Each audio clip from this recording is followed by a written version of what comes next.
জাহ্নৱীয়ে কলেজৰ পৰা আহিয়ে বেগটো টেবুলত দলিয়াই থৈ বিছনাত পৰি হুক হুকাই কান্দিবলৈ ধৰিলে।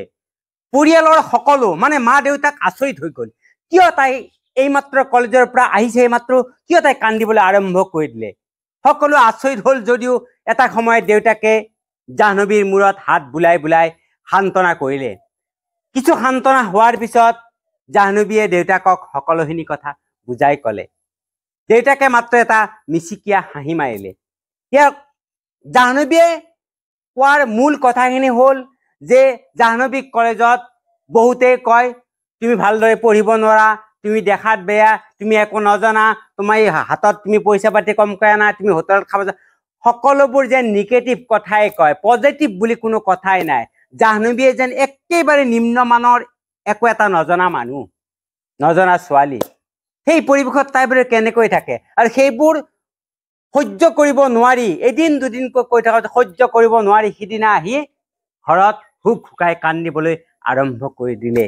আৰু সেইকাৰণেই দেউতাকে সান্তনা সুৰত ক'লে, এইবোৰক লৈ তুমি চিন্তা নকৰিবা মাজনী, আহা এতিয়া আমি ৰান্ধনী ঘৰলৈ যাওঁ। এই বুলি কৈ ৰান্ধনী ঘৰলৈ গৈ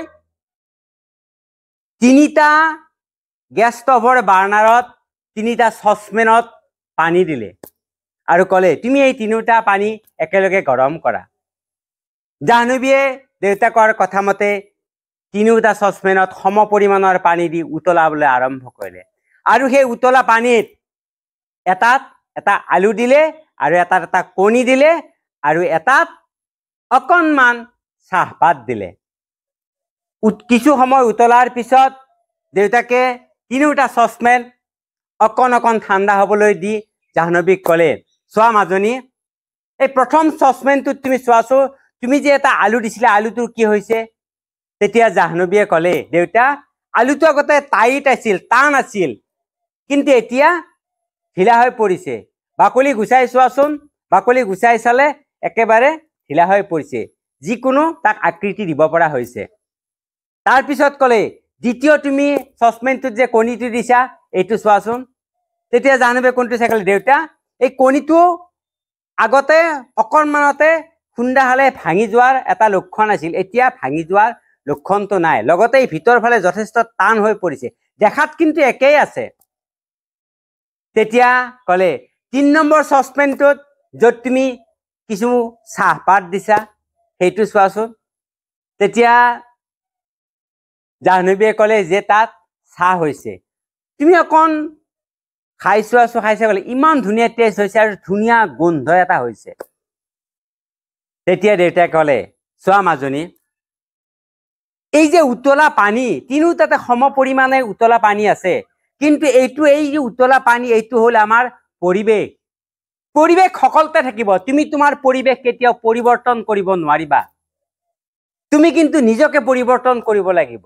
ধৰি লোৱা তুমি যদি এটা আলু বুলি ভাবা, তেতিয়াহ'লে পৰিৱেশে তোমাক কি কৰিব? তুমি যিটো আছিলা তাক পৰিৱৰ্তন কৰি একেবাৰে ঢিলা কৰি পেলাইছে।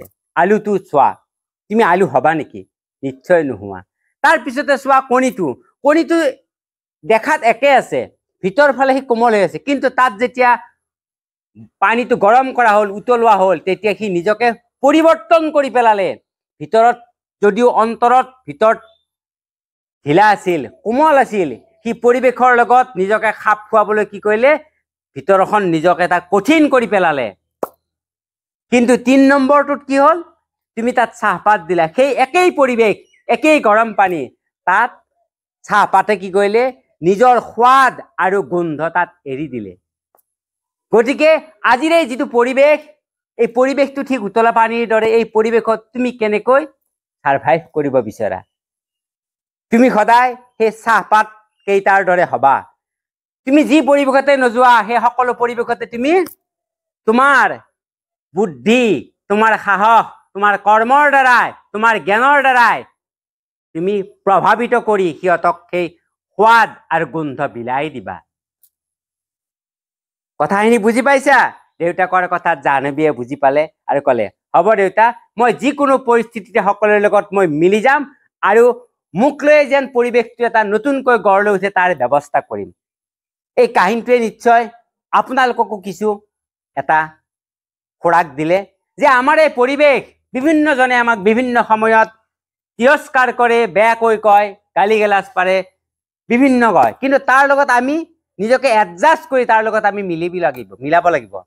যদি আমি আমাৰ সেই পৰিৱেশৰ লগত নিমিলে আমি যদি নিজকে কিবা অন্য এটা বুলি ভাবো, তেতিয়াহ'লে আমাৰ অসুবিধা হ'ব। আৰু আমাৰ জ্ঞানৰ দ্বাৰাই, আমাৰ ব্যৱহাৰৰ দ্বাৰাই আমি তেওঁলোকৰ লগত ঘুলমিল কৰি তেওঁলোকে যেন মোৰ মতে বা আমাৰ মতে চলিবলৈ বাধ্য হয়, এইটো কৰিবলৈ আমি সদায় চেষ্টা ৰাখিব লাগিব। আজিলৈ এৰিলো, পুনৰ আপোনালোকক লগ পাম। যদি মোৰ এই কাহিনীটো ভাল লাগে তেতিয়াহ'লে লাইক আৰু শ্বেয়াৰ কৰিব, আৰু যদি লগ পাব বিচাৰে মোৰ এই চেনেলটো আপোনালোকে ছাবস্ক্ৰাইব কৰি ৰাখিব। পুনৰ আপোনালোক সকলোকে নমস্কাৰ।